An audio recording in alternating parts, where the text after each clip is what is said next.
Hello and welcome to another weekly roundup from World of Ukes. I'm Matt, and if you've been following these videos you'll know that I've been going slightly crazy here on my own in the office, and last time I had a visitor. Looked very much like me, but a slightly, even fatter version and even bolder, but I've managed to sort of contain him because he was kind of getting on my nerves, and I've got him in here. So yes, this is my doppelganger who I've managed to get safely tucked away in this box. So we'll not have any interruptions and I can get on with the rest of this weekly roundup.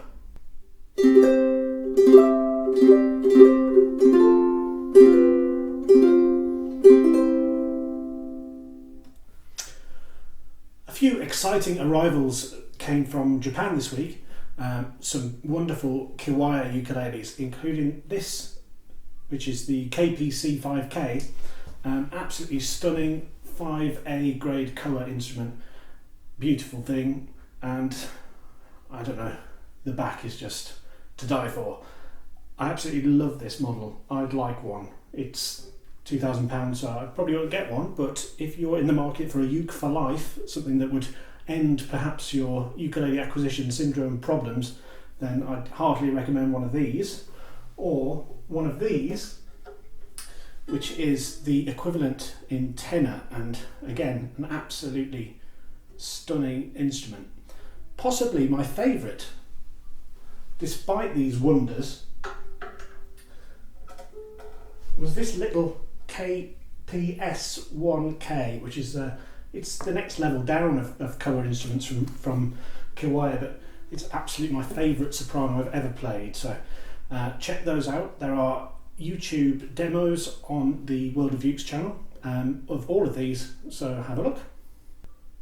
Another new series that came in this week are some really interesting offerings from ukuleles.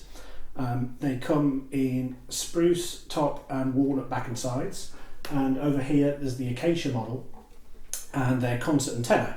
Now, if you can see there, they are a little unusual. If you check the angle of the bridge, for example, they have fan frets, they vary the angle all the way along the fingerboard, which gives a longer scale on the low G, which is fitted to them all, and they ring out really nicely because the tension is a bit higher on that low G. And this fan fret system, it just feels really comfortable because it follows the natural angle of your hand. So bar chords are a lot easier. Well, they are for me anyway. It feels really natural to play despite looking unnatural. So they are on the website and also on the World of Ukes YouTube channel. There are individual demos of each of the instruments, and also a bit of a more in-depth exploration of what fan frets are and why they are a good thing.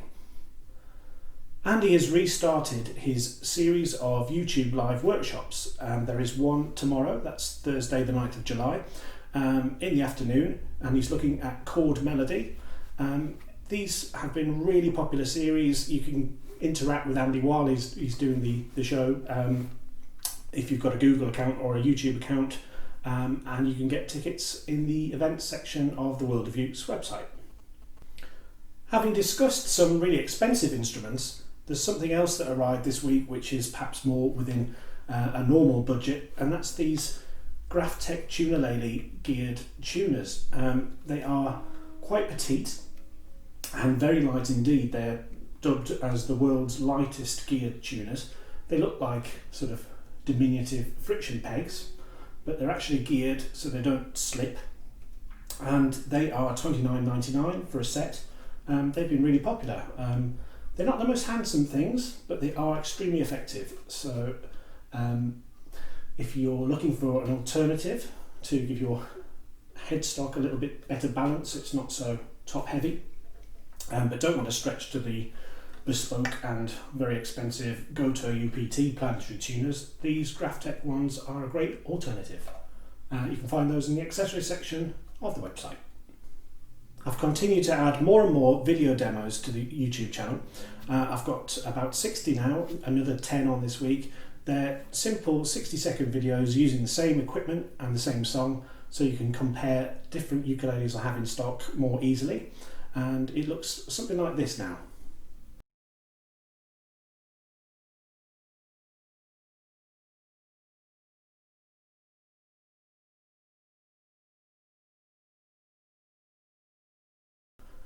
At the end of next week, we should be getting in the first batch of World of Ukes Globe logo t-shirts.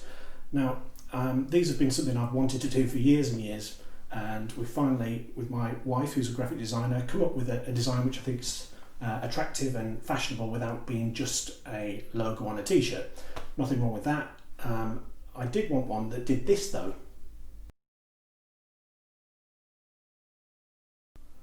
But sadly that wasn't possible, so we've gone for something more fashionable. Some of the popular sizes we've got more stock of, so if you want to look in the accessories section for the t-shirts, you can still get hold of some of those popular sizes now. The wireless ukulele festivals have come to an end now, but Andy and I are putting on some new evening session events. The first one's on Friday the 31st of July with Andrew and Jay Molina from Hawaii. Great guys, great musicians, and they'll be playing for us. We'll also have an interview, support from the League of Ukulele Gentlemen, and Jay and Andrew will be sharing their top tips for ukulele players, so something to learn as well. Tickets are £6, so it's a little bit less than the wireless festivals were, but again, we'll be supporting the artists who are performing, giving them some money so that they've got some income in these tricky times for musicians when there's not a lot of live work available. So you can find out about that at the events section on the website.